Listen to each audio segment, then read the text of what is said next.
Saludos cordiales a todos los estudiantes apasionados de la química, a los colegas que deseen también utilizar esta plataforma y esta humilde herramienta para afianzar muchas veces también herramientas didácticas de aula y también compartir un poco un espacio virtual en donde podamos hacer intercambio ya no solo de conocimientos, sino de experiencias.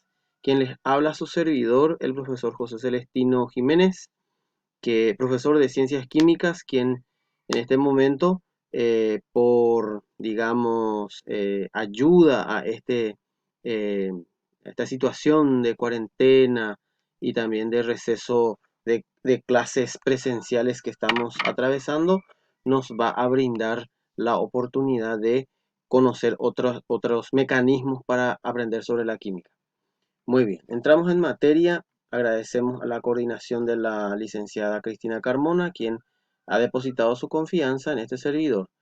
Vamos a hablar hoy de las reacciones de oxidorreducción, redox, temas a ser abordados, los conceptos sobre el número de oxidación, las reglas, aplicaciones, balanceo de las ecuaciones, y muy importante, por cierto, tipos de ecuaciones redox, de balanceos redox, por el método del número de oxidación del ion electrón en medio ácido, en medio básico, y la autooxidorreducción también, que vamos a verlo con unos ejemplos. Nuestros videos no deben ser muy extensos, así que trataré de hacerlo lo más resumido posible, y por supuesto ya quedará a criterio del consumidor saber cuál o cómo, digamos, contactar para hacer las aclaraciones pertinentes. Eh, Tenemos páginas en donde podemos recurrir y también este servidor está para brindarles y saldar las dudas que podamos tener. Entramos en materia entonces y vemos la determinación de los números de oxidación. Básicamente, los números de oxidación o NOx, como lo solemos abreviar para evitar un poco también ya la extensión en el término, son la determinación de cargas eléctricas de los elementos y compuestos, que estos pueden referirse a electrones intercambiables en un sistema químico dinámico. Dinámico porque hay una reestructuración del proceso químico que conlleva una reacción. Los números de oxidación para los elementos o iones se pueden resumir en general de la siguiente forma. Más adelante, por supuesto, ya con las actividades y los ejercicios los iremos viendo. El número de oxidación de un elemento en estado libre es cero. Ahí tenemos a los metales como cobre, zinc, aluminio y a los gases como el oxígeno, cloro y el flúor, que son diatómicos.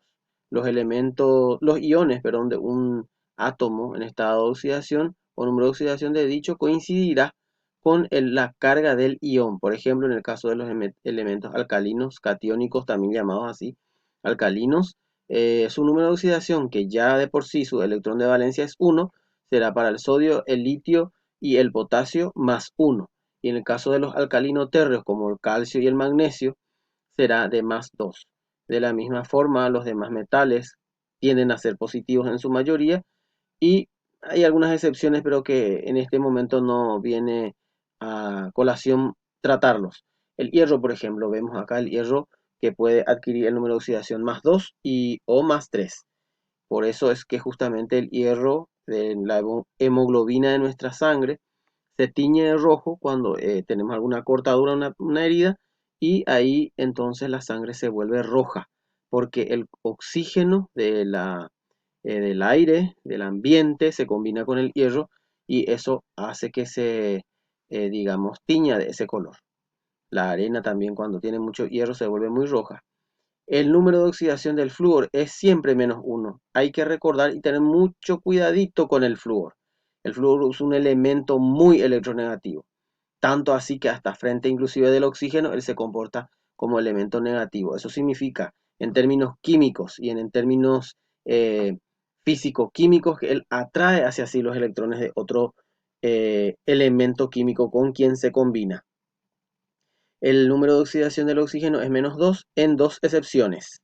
Frente al flúor, como ya había dicho, se comporta como positivo, más 2, y siempre que esté dentro de una fórmula de algún peróxido, de un peróxido o superóxido va a tener número de oxidación -1 o -1,5 dependiendo del caso.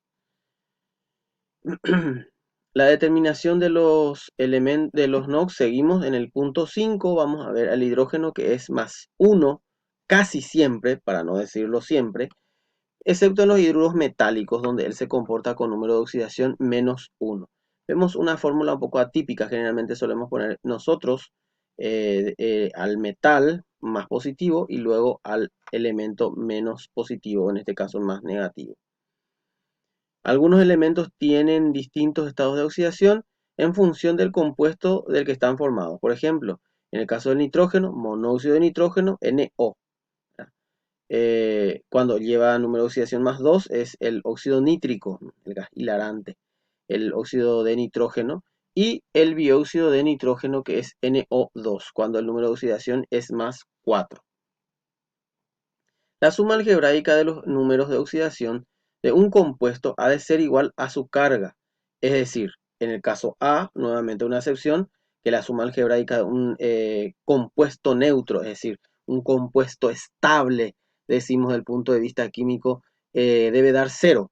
Y en el caso de que sea un catión o un anión, hablando en términos ya técnicos, catión es cuando una especie química queda cargada positivamente, y un anión cuando una especie química o un conjunto de moléculas queda cargado negativamente.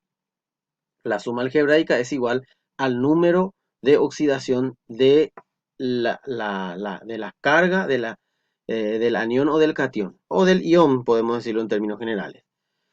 Ahí vemos el caso de el ión o del anión perclorato, perclorato, ClO3, en donde la suma algebraica del número de oxidación será -1 en general. En este caso, el oxígeno tiene número de oxidación -2, para explicar por qué sale -1. -2 por 3, porque vemos aquí que hay un 3, -2 por el oxígeno, -2 por 3 es -6. Y el cloro, entonces, tendrá que ser necesariamente +5 para que el resultado dé al final -1. Una ecuación de primer grado de una incógnita, ¿verdad? Asumiendo que cloro sea X, no sabremos, entonces para que sea -1 el resultado, entonces la X debe valer +5. Ejemplos de aplicación. La determinación del NOx considerando las posibles cargas iónicas, ¿sí? Positivas o negativas. Caso del metal, un ejemplo clásico, el zinc, que de 0 pasa a zinc +2. Es casi siempre su único estado de oxidación posible, ¿verdad? Pero aunque se pueden formar también zincatos. Generalmente el zinc actúa como metal más que como no metal. El carbonato de calcio, conocido también como mármol o caliza, que es una roca, un mineral. Ahí vemos al calcio +2. Hacemos una pequeña descripción interna de este paréntesis, operaciones combinadas. Y tenemos ahí al carbono +4, oxígeno -2. -2 por 3 son 6, negativo, +4 son -2, negativo también. Este -2 que podemos apreciar arriba como superíndice, se cancela con el +2 del calcio que tiene número de oxidación. Entonces, cargas iguales, signos contrarios se anulan entre sí. Por eso la carga total del sistema es 0. También es posible realizar la reacción iónica o la ecuación iónica, diríamos bien. La ecuación iónica, donde se incluyen los electrones ya para el equilibrio electrostático. El zinc más da por resultado al catión zinc +2 electrones. Ahí se puede interpretar como una pérdida de electrones. Ahí vamos a apreciar una oxidación con pérdida de electrones. Acá también podemos apreciar al calcio, el carbonato de calcio, donde se va a ir, digamos, desmenuzando, por decirlo, a los cationes que le forman a este compuesto iónico.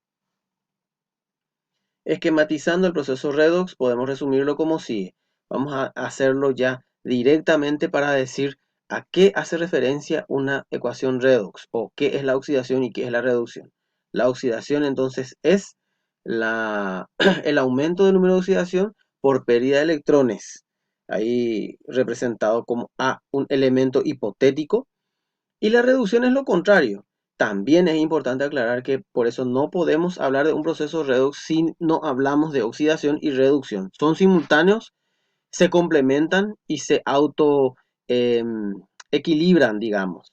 Ahí vemos otro ejemplo donde tenemos al aluminio y cloro que forman el cloruro de aluminio. El aluminio pasa a un estado de 0 a +3 y el cloro de un estado 0 a -1. Y eso significa de que el aluminio se ha oxidado y que el cloro se ha reducido. Uno es un agente oxidante, otro es un agente reductor. ¿Qué también significa agente oxidante y reductor? Ya veremos. Generalizando podemos entender entonces que la oxidación es la pérdida de electrones, aumento del número de oxidación, lo estoy diciendo resumidamente. La reducción es lo contrario, es la disminución del NOx por incorporar o por ganancia de electrones. Agente oxidante es una especie química, una sustancia que induce o produce la oxidación de otra, por lo tanto ella se reduce. Un agente reductor lo contrario, una que induce la reducción en otra sustancia, por lo tanto ella se oxida. Ejercicios de aplicación. Vemos el primer caso, el método del número de oxidación, y vamos a apreciar la reacción entre el carbono más el ácido nítrico, que lo habíamos explicado en un video también, por cierto. Dióxido de carbono más dióxido de nitrógeno más agua. Las fórmulas químicas ya deben estar prestas.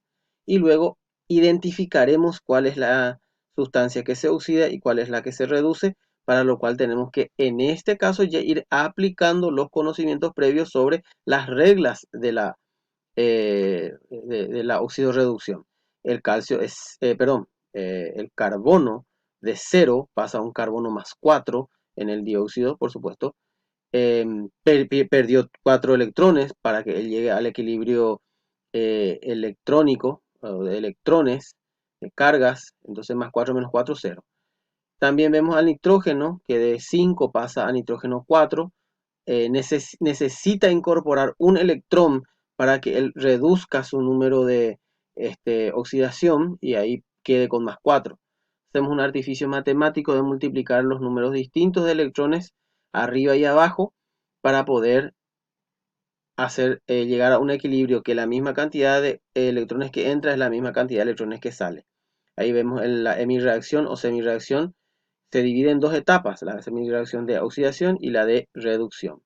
Entonces, haciendo una multiplicación en forma distributiva por cada uno de los miembros, uno por carbono al acero, uno de carbono al acero. Abajo, 4 por 1 electrón, 4 electrones. 4 por 1 de n a la +5, 4 de n a la +5. Flecha, pasamos al otro lado arriba. 1 por 4 de carbono a la +4, 1 de carbono a la +4, perdón. 1 por 4 electrones, y 4 por 1, 4 de lo que vemos en el nitrógeno a la +4. Aquí ha aparecido, lo voy a repetir, la cancelación de los electrones. Claro, los electrones deben ser los mismos hacia reactivos y productos, eso significa de que el sistema ya está en equilibrio. Y aquí podemos apreciar que estos índices que vamos a ver aquí de 4, yo lo vuelvo a colocar en la ecuación general, en la ecuación inicial, pero ya con los índices de igualación. 4 por H, 4 hidrógenos, y acá vemos 2 por 2, 4, que es lo que le colocamos para ir balanceando la ecuación, equilibrándola, igualándola. 4, de este 4 que veíamos arriba, de nitrógeno, y ahí estamos equilibrando. Carbono 1 y carbono 1.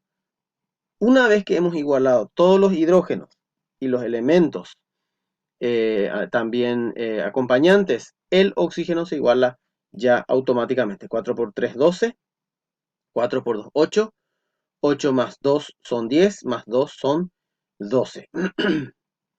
Muy bien, estamos llegando al final entonces de este primer video y vamos a hacer una pequeña pausa y luego vamos a pasar a otro ejercicio, porque tenemos que ir viendo otros casos más, y así poder reproducirlo del minuto en que nos sirva. Espero que esta ayuda haya sido de utilidad y estamos expectantes de